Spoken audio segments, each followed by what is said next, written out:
Olá, querido aluno. Deixa eu fazer uma breve apresentação minha. Meu nome é Bernardo Machado, sou auditor fiscal da Receita Federal do Brasil e atualmente eu exerço o cargo de inspetor-chefe adjunto na Inspetoria da Receita Federal do Brasil aqui no Rio de Janeiro. E é com imenso prazer que eu aceitei o convite aqui do Aprova Concursos para ministrar essa aula de Direito Previdenciário para você que busca justamente o concurso de auditor fiscal da Receita Federal do Brasil. Então é com imenso prazer que eu vou ministrar essa essa aula de Direito Previdenciário para você que vai ser com certeza aqui no Aprova Concursos muito bem preparado e vai ter todas as condições de ser aprovado no próximo concurso de auditor fiscal da Receita Federal do Brasil. Inclusive vai ser um imenso prazer recebê-lo lá dentro da Receita, você que será, uma vez aprovado, meu colega dentro da Receita Federal do Brasil. Se nós perdemos muito tempo, deixa eu só, na verdade, explicar um pouquinho minha passagem no concurso público, porque a dúvida que você deve estar tendo aí na sua casa é a seguinte: poxa, o que você, auditor fiscal da Receita Federal do Brasil, inclusive trabalhando com zona secundária, trabalhando com a área aduaneira, está fazendo numa prova concursos, ministrando uma aula de direito previdenciário? Você é competente efetivamente para isso, para ministrar essa aula de direito previdenciário, trabalhando inclusive com a área aduaneira, trabalhando com fiscalização de zona secundária? A resposta é a seguinte: quando eu fiz concurso público, isso em 2002, eu passei para ser auditor fiscal do INSS, do Instituto Nacional do Seguro Social. Pouco tempo depois, nós que éramos auditores dessa autarquia federal vinculada ao Ministério da Previdência, porque na época o INSS tinha a competência para conceder benefícios previdenciários, fiscalizar, arrecadar e cobrar as contribuições previdenciárias. Essas eram as atribuições do INSS na época em que eu passei no meu concurso. Logo após, pouco tempo após, nós, auditores do INSS, saímos dessa autarquia federal vinculada ao Ministério da Previdência e passamos a fazer parte da administração direta. Ficamos vinculados a uma secretaria, conhecida como Secretaria da Receita Previdenciária. Qual foi o intuito do governo em tirar nós, auditores do INSS, dessa autarquia e vincular nós, auditores, diretamente a essa Secretaria da Receita Previdenciária, portanto, a administração direta? O intuito do governo era a unificação do fisco. E a primeira tentativa de unificar o fisco veio com a MP 258 de 2005, que na verdade não foi para frente porque ela perde a sua validade por decurso de prazo. Em 2007, aí sim, nós temos a efetiva unificação do fisco, aonde nós tivemos a entrada em vigor da Lei 11.457, ela é uma lei de 2007, aonde nessa lei você percebe claramente que a SRF, Secretaria da Receita Federal, incorpora a SRP, Secretaria da Receita Previdenciária, ocorrendo na prática apenas a fusão do quê? Dos cargos. Não existe mais atualmente auditor fiscal do INSS e auditor fiscal da Receita. Atualmente é um cargo só, é auditor fiscal da Receita Federal do Brasil. Então, a partir de 2007, eu passo a fazer parte da Secretaria da Receita Federal do Brasil e na prática, no meu ofício, no meu dia a dia, eu realmente deixo de trabalhar com contribuições previdenciárias, que é o que eu fazia desde 2003, quando eu entro dentro do INSS. Passei em 2002 no concurso, tomei posse de exercício dia 13 de janeiro de 2003. Então, desde 2003, eu passo a trabalhar com contribuições previdenciárias. Quando tem, na verdade, a unificação do fisco, eu passo a trabalhar com tributos fazendários, esquecendo contribuições previdenciárias. Começo a trabalhar com PIS, com COFINS, CSLL, Imposto de Renda da Pessoa Jurídica, IPI e mais atualmente começo a trabalhar na área aduaneira quando eu aceitei o cargo de inspetor-chefe adjunto na Inspetoria da Receita Federal do Brasil aqui no Rio de Janeiro. E aí eu começo a trabalhar com tributos do comércio exterior. Começo a trabalhar com IA, começo a trabalhar com IE, começo a trabalhar com IPI importação, PIS importação, COFINS importação, entre outros assuntos da área aduaneira. Perfeito? Vamos lá. O que você tem que saber para fins de concurso público, você que, na verdade, está você que está se preparando para ser auditor fiscal da Receita Federal do Brasil? Em matéria de direito previdenciário, o que eu tenho que estudar? Quais são os atos normativos que eu tenho que estudar para conseguir ser auditor fiscal da Receita Federal do Brasil? O início do nosso estudo vai se basear no nosso texto maior, vai se basear na nossa Constituição Federal de 88. Nós vamos estudar o título 8 da Constituição Federal, especificamente capítulo capítulos 1 e 2. Capítulo 1 fala sobre a ordem social, capítulo 2 trata do sistema securitário. Aonde o capítulo 2, especificamente no artigo 94 caput, conceitua o sistema securitário, depois a Constituição Federal vem trazer os princípios que norteiam o funcionamento do sistema securitário, traz posteriormente regras que organizam o sistema securitário e regras específicas em relação aos ramos contemplados no sistema: saúde, previdência e assistência social. Então o nosso estudo ele vai ser iniciado com base na Constituição Federal de 88. Então nossas 6 primeiras aulas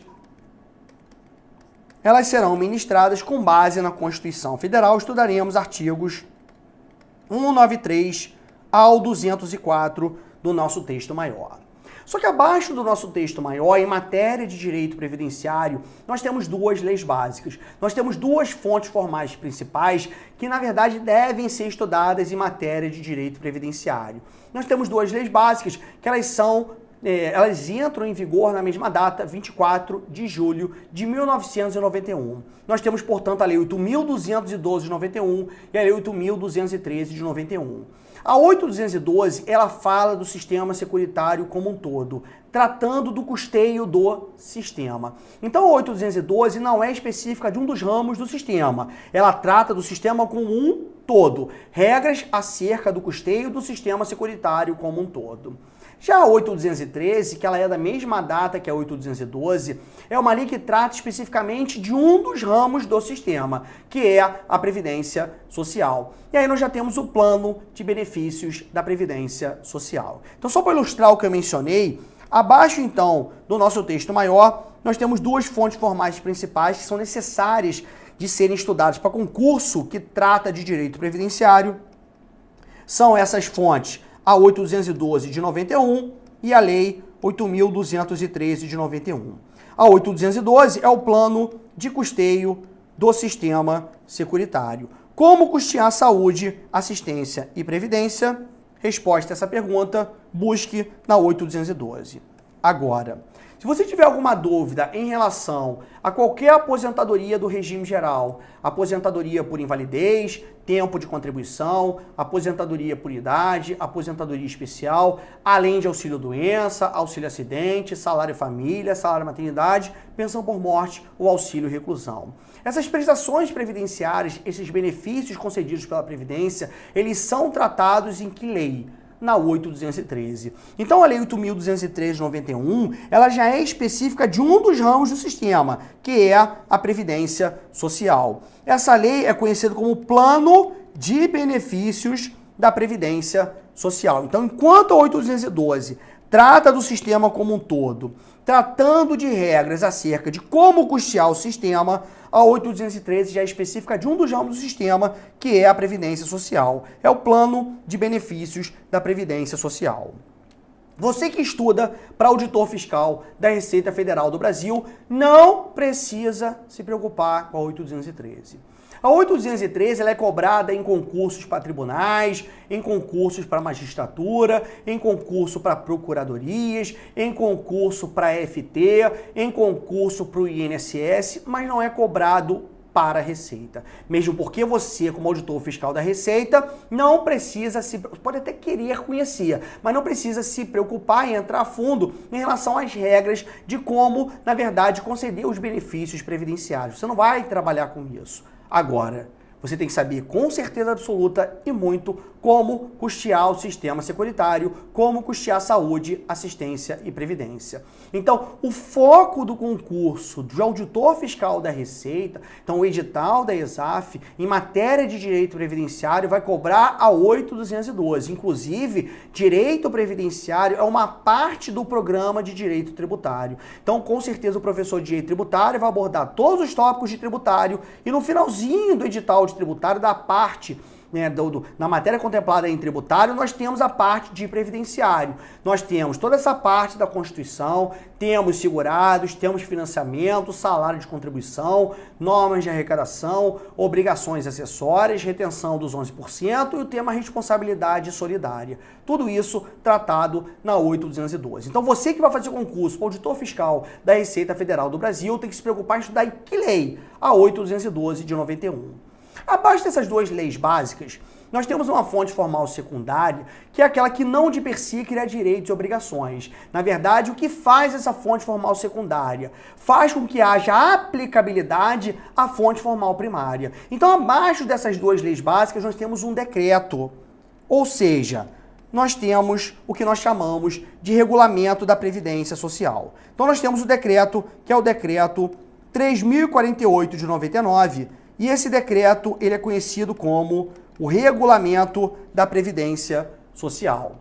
Como esse regulamento ele visa, na verdade, regulamentar essas duas leis básicas, a 8.212 e a 8.213, ele começa tratando de princípios, ele começa tratando dos beneficiários do regime geral, ele começa tratando de matéria de benefício para aí sim depois ele tratar de custeio.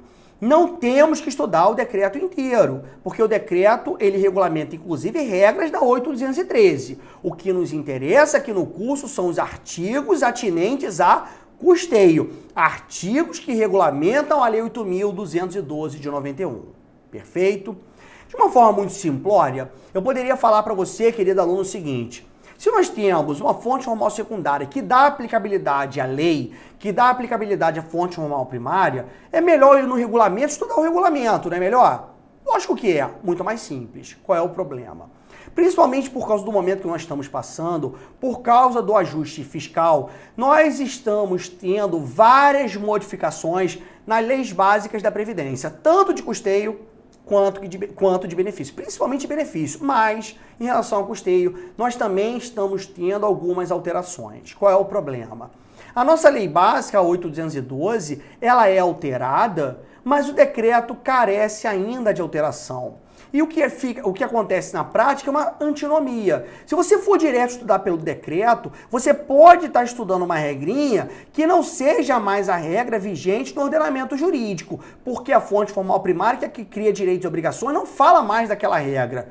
Já mudou. E o decreto pode ser que ele seja contra a legem ou outra legem. Na verdade, ele está sendo contrário à lei, é ilegal. Falando mais que a lei determinou que ele falasse, também ele é ilegal. Então, qual é o nosso problema aqui? Situações de antinomia, conflito de normas. A lei é alterada e o decreto carece ainda de alteração. Qual é a minha preocupação aqui? Qual é, na verdade, o meu intuito aqui no curso? Meu intuito no curso aqui é falar para você qual é a regra atualmente vigente. É a da lei? Podemos usar o regulamento? Podemos. Então, eu vou falar isso aqui para você. Dependendo do assunto, eu falo assim, não leia o regulamento. Vá direto na lei, porque a lei foi alterada e o decreto carece ainda de alteração. Deixa eu dar um exemplo clássico. Vamos imaginar recolhimento das contribuições previdenciárias em atraso. Imaginar uma empresa, recolhimento referente a uma competência qualquer, competência agora julho de 2015, recolhimento dia 20 de agosto. A empresa não tem condição, não tem fluxo de caixa para pagar a contribuição previdenciária referente à competência julho no dia 20 de agosto. Pagou só em setembro. Quais são os consecutários incidentes sobre o valor do principal recolhido em atraso? Quais são os acréscimos moratórios incidentes sobre o principal que vai ser recolhido em atraso? Qual é a regra de aplicação de juros de mora? Qual é a regra da aplicação de multa de mora? Se você for no regulamento, esse assunto recolhimento em atraso, ele é tratado nos artigos 238 e 239. Na lei, 35 e 35A. Vai no regulamento, por curiosidade, leia o que está no regulamento. Vá na lei. O que diz a lei não condiz com o que está no regulamento. Porque a lei, ela hoje, a 8.212, faz uma remissão à 9.430 de 96, para que, na verdade, as contribuições previdenciárias, elas venham se adaptar aos demais tributos na esfera federal, aos tributos fazendários. A recolhimento em atraso, regras de arrecadação, regras de recolhimento em atraso aplicáveis aos demais tributos fazendários, PIS, COFINS, CSLL, imposto de renda, os demais tributos fazendários. Então, na verdade, a nossa lei 8.212, por causa da unificação, vai se adaptar à nova regra da Receita. E, na verdade, o regulamento ainda não foi alterado. Situação, portanto, de antinomia. Lex superiore, derogati inferiore, o que vale é o que está na lei. Então, tem que estudar recolhimento e atraso com base no que está na lei. Minha função aqui no curso, minha aula é totalmente fundamentada. Do primeiro minuto ao último minuto da aula, a aula será fundamentada. Então, eu sempre vou mencionar com base no artigo tal do texto maior, com base no artigo tal do texto maior, com base no artigo tal da lei, com base no artigo tal do regulamento, esse assunto só estude pela lei, esse assunto pode estudar pelo regulamento. Então, minha função aqui no curso é fundamentar tudo que eu vier a falar, determinando o que você tem que efetivamente ler. Perfeito? Sem perdermos tempo, então, vamos efetivamente entrar na nossa matéria. Vamos iniciar o nosso estudo com base no nosso texto maior, iniciando o estudo falando sobre a ordem social, especificamente artigo 193. O que diz o artigo 193 do nosso texto maior? A ordem social tem como base o primado do trabalho e tem como objetivos, na verdade ela tem dois objetivos que são objetivos básicos. A busca pelo estado do bem-estar social, além da busca pela justiça social. Então, se nós formos no nosso slide, primeiro slide nosso, fala exatamente como está no artigo 193. A ordem social tem como base o primado do trabalho e como objetivo o bem-estar e a busca pela justiça social. Por que isso? O nosso poder constituinte originário, em 88, ao instituir nossa ordem jurídica atualmente vigente, ele determina que nós vivemos no estado do bem-estar social, que é absolutamente contrário ao estado liberal. Se nós vivêssemos no estado liberal, o governo, o Estado, ia garantir apenas segurança para os seus cidadãos e ia organizar o poder judiciário. Não é o nosso caso.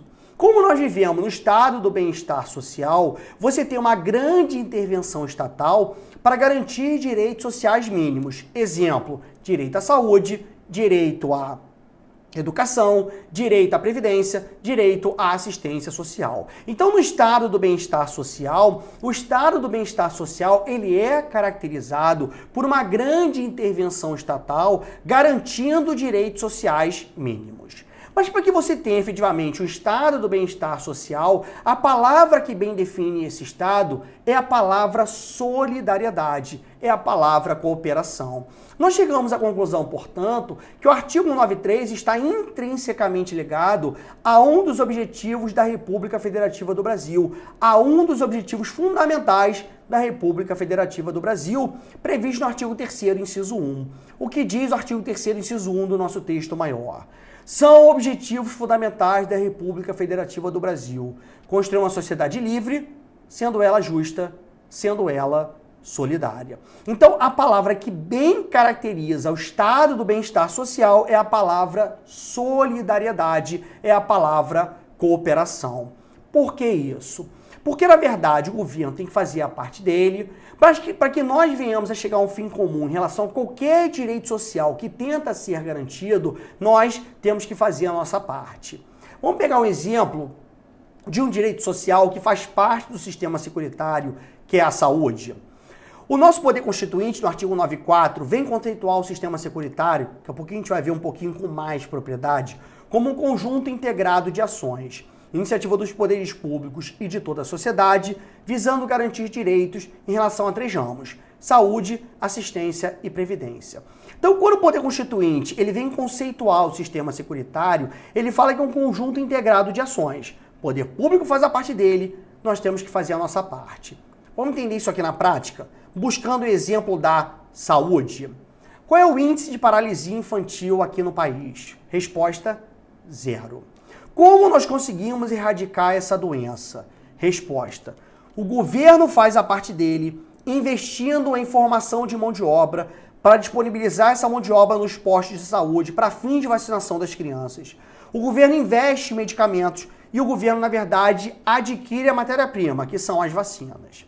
Adianta o governo fazer a sua parte, adquirir material, formar a mão de obra, disponibilizar essa mão de obra, fazer campanha publicitária e simplesmente conscientizar a população. Se a própria população não leva, vamos imaginar os papais e mamães, não levam seus filhos nos postos de saúde em período de campanha de vacinação para que as crianças sejam vacinadas, adiantaria alguma coisa se os pais eles não levassem as crianças?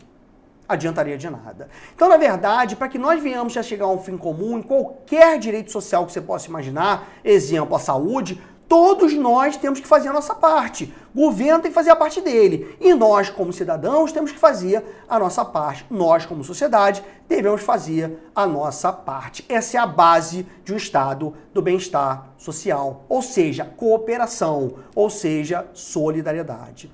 Já o objetivo que nós temos aí da busca pela justiça social, isso que nada mais é do que uma diretriz para os nossos governantes no intuito de uma distribuição de riqueza nacional. Como nós, ao analisarmos esse conceito da ordem social e ao analisarmos os objetivos, como nós verificamos que nós vivemos no estado do bem-estar social, o Poder Constituinte no 94 caput vem conceituar o que é o sistema securitário. O que diz o nosso texto maior? O sistema securitário, Seguridade Social, compreende um conjunto integrado de ações de iniciativa dos poderes públicos e de toda a sociedade, visando garantir direitos em relação a 3 ramos. São eles a saúde, assistência social e previdência social. O que é um conjunto integrado de ações, poder público e sociedade? Vivemos ou não vivemos em um estado do bem-estar social, cuja base desse estado é a cooperação. Então, para que nós venhamos a chegar a um fim comum em relação a qualquer direito social, todos nós temos que fazer a nossa parte. Por isso que, ao conceituar o sistema securitário, o próprio Poder Constituinte determina o seguinte: é um conjunto integrado de ações. O governo vai fazer a parte dele, mas você, como sociedade, também terá que fazer a sua. Vamos usar a saúde de novo como exemplo, outro tipo de doença. Aqui no Rio, nós temos principalmente, na época do verão, nós temos momentos de surtos de dengue aqui no Rio. O que, na verdade, o governo tenta fazer ao longo do ano? O governo faz campanha publicitária maciça, o governo investe em medicamento, investe em agentes comunitários de saúde para que eles consigam ir de porta em porta, conscientizando a população. O governo, portanto, tenta fazer a parte dele. Será que nós realmente fazemos a nossa parte? Será que aquele cara que adora um carro, ele realmente tira o seu pneu lá da sua garagem, não deixando acumular água naquele pneu? Será que aquela senhora que adora uma plantinha realmente não deixa aquela água parada naquela plantinha? Então, na verdade, para que nós venhamos a evitar o surto de dengue, por exemplo, aqui no Rio, todos nós temos que fazer a nossa parte. Então, no caso de dengue, nós não podemos deixar a água parada, nós temos que fazer um tratamento dessa água, então nós temos que fazer a nossa parte. Não só o governo, nós também. Base do sistema securitário. Então, ao conceituar o sistema securitário, o Poder Constituinte diz que é o quê? Conjunto integrado de ações. O poder público faz a parte dele e nós, como cidadãos, temos que fazer a nossa parte no intuito de nós chegarmos a um fim comum em relação a 3 ramos: saúde, assistência e previdência. Eu, na verdade, apesar das bancas preparatórias ESAF é uma, entender que isso aí é o conceito do sistema securitário, eu não entendo que seja um conceito, tá? No meu entender, o que é a Seguridade Social, o que é o sistema securitário? A Seguridade Social nada mais é do que uma grande rede de proteção. Essa rede de proteção, esse manto protetivo, ele visa dar o mínimo de padrão de vida às pessoas em geral, no caso da saúde, mínimo de padrão de vida às pessoas necessitadas, que são pessoas que não tenham condição de se manter ou serem mantidas por sua família, no caso da assistência social, e mínimo de padrão de vida aos trabalhadores e seus dependentes, no caso da previdência social. Então, no meu entender, se eu fosse conceituar o sistema securitário, falaria que é uma grande rede de proteção, que, para fins de prova, vale o caput do artigo 94. Vamos ler de novo o caput? Vamos lá? Que diz o nosso Poder Constituinte: Seguridade Social compreende um conjunto integrado de ações de iniciativa dos poderes públicos e de toda a sociedade, destinadas a assegurar direitos relativos à saúde, previdência social e assistência social. Vamos iniciar, então, o nosso estudo falando de saúde. Saúde é tratada nos artigos 196 ao 200. Posteriormente, nós vamos estudar assistência, artigos 203 e 204, e, por fim, trataremos da previdência, 201 e 202. Aqui, na parte inicial do curso, tratarei de previdência apenas o caput do 201 e os seus incisos. Vamos iniciar o nosso estudo com base na saúde, artigos 196 ao 200 do nosso texto maior. Eu vou estudar esses artigos da seguinte forma, tá? Se você quiser seguir essa mesma linha de raciocínio, sinta-se à vontade.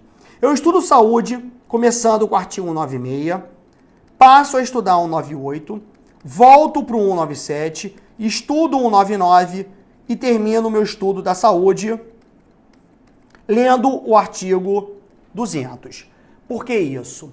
Porque a informação, uma informação constante no artigo 197, ela é ratificada no 199. Por isso que após eu ler o 196, eu pulo o 197 para estudar o 97 junto com o 199. Porque a informação do 97 ela é ratificada, ela é confirmada no artigo 199 do nosso texto maior. O que diz o artigo 196, iniciando o nosso estudo. Artigo 196, quando você for ler a Constituição, busque 3 informações básicas. Particione o artigo 196 em 3 pedaços, né? Faça uma divisão do 196 em 3 partes. Primeira informação do artigo 196 é a seguinte: saúde é um direito de todos e é um dever do Estado. Portanto, independe de contribuição. Qualquer pessoa tem acesso à rede pública de saúde, ainda que possa pagar pelo seu próprio atendimento. Imagina que eu, no final de semana, tomo um chopp a mais, não deveria, não respeito lei seca aqui no Rio, tomo um chopp a mais, sofro, infelizmente, um acidente de carro. Aí, na verdade, chegam os primeiros socorros e, na verdade, quando eu for atendido, eles vão me levar para a rede pública de saúde. Quando eu chego na rede pública de saúde, a rede pública nega atendimento, no meu caso, por causa da minha riqueza pessoal. Porque eu tenho, por exemplo, um plano de saúde. É possível isso acontecer? Resposta: nunca. Porque saúde é um direito de todos e é um dever do Estado. Independe de contribuição. Qualquer pessoa tem acesso à rede pública de saúde, ainda que possa pagar pelo seu próprio atendimento. Primeira informação do artigo 196. Então, indo lá para o nosso slide, vimos então, primeira informação, como saúde como direito de todos e dever do Estado. Segunda informação importante é a política social e econômica da saúde, cujo intuito é reduzir o índice de doença e outros agravos. Muito importante você ler o 96 e acumular a informação do 96 com o 98, inciso 2, que é uma das diretrizes da saúde. Só consegue a saúde atingir política de redução de doença se essa diretriz for observada. Que diretriz é essa? Atividade integral, priorizando atividades preventivas. Vamos lembrar da paralisia infantil? Como foi erradicada essa doença? Como nós chegamos ao índice 0 dessa doença? O governo, a sociedade como um todo, atacando essa doença por meio de atividades preventivas. O intuito não é deixar que a doença chegue para atacar com atividades repressivas. O intuito é prevenir essa doença. Quando você previne a doença, você reduz o índice dessa doença, podendo chegar, por exemplo, ao índice 0. Então, a saúde tem uma política social e econômica diferenciada, cujo intuito é o quê? Reduzir o índice de doença e outros agravos. Só consegue reduzir esse índice se diretrizes da saúde do 98 forem observadas. Daqui a pouquinho nós vamos falar quais são essas diretrizes. E a última observação importante no artigo 96 é que é uma garantia constitucional o acesso universal, sendo ele igualitário a todos. O que quer dizer isso? O meu acesso à rede pública de saúde tem que ser igualzinho a de um mendigo. Não pode ter discriminação, porque é uma garantia constitucional o acesso universal, acesso para todos, sendo ele de uma forma igualitária. Então chegamos ao artigo 96, a seguinte conclusão. Temos 3 informações no 96. Saúde como direito de todos e um dever do Estado, política de redução de doenças e outros agravos, e sendo a última informação, a informação da garantia constitucional ao acesso à saúde de forma universal e igualitária para todos. Indo para o 98, o que a gente percebe no caput do 98? As ações na área de saúde, elas formam uma rede regionalizada, sendo ela hierarquizada, e essa rede regionalizada, sendo ela hierarquizada, forma o nosso SUS, Sistema Único de Saúde. Para nós entendermos essa rede regionalizada, sendo ela hierarquizada, vamos já estudar as diretrizes. O artigo 98 do nosso texto maior é desmembrado em incisos, que são as diretrizes que norteiam o funcionamento da saúde. Primeira diretriz, para já explicar essa composição, essa formação do SUS.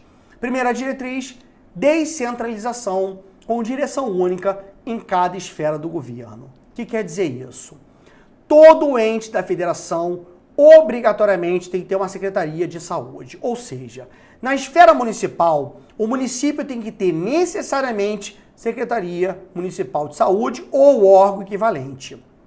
Em âmbito estadual, o estado tem que ter secretaria estadual de saúde ou órgão equivalente. Em âmbito federal, nós temos o quê? O Ministério da Saúde, formando nossa rede regionalizada, sendo ela hierarquizada, formando o nosso SUS. Então, a primeira diretriz que nós temos na saúde é uma descentralização com direção única em cada esfera do governo.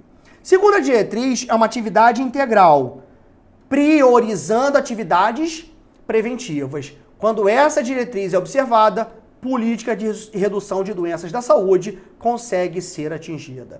Então, essa diretriz é fundamental. Para você reduzir doenças, você tem que prevenir essa doença. Ou seja, é diretriz da saúde, uma atividade integral, priorizando atividades preventivas. E por fim, última diretriz, participação de todos, participação da comunidade. Só frisando aqui que falar participação da comunidade como diretriz da saúde é chover no molhado. É uma mera redundância. Por quê? Se nós vivemos no estado do bem-estar social, cuja base é a cooperação, se o sistema securitário, o próprio conceito fala que é um conjunto integrado de ações, o governo fazendo a parte dele e nós tendo que fazer a nossa parte, na verdade você já chega à conclusão de que todos nós temos que participar, seja na saúde, assistência ou previdência. Mas o Poder Constituinte achou por bem explicitar isso e determina que é uma das diretrizes da saúde a participação de todos, a participação da população. Perfeito? Querido aluno, eu vou terminar nossa primeira parte sobre o sistema securitário por aqui, não temos tempo para mais nada nessa aula. Próxima aula nós vamos terminar o estudo da saúde ainda no artigo, iniciando nossa aula ainda no artigo 98, começaremos assistência e se tudo der certo, terminaremos esse assunto já tratando de previdência social. Querido aluno, espero que você tenha gostado dessa nossa primeira aula, dessa aula de hoje. Vejo você numa próxima aula. Muito obrigado pela sua atenção.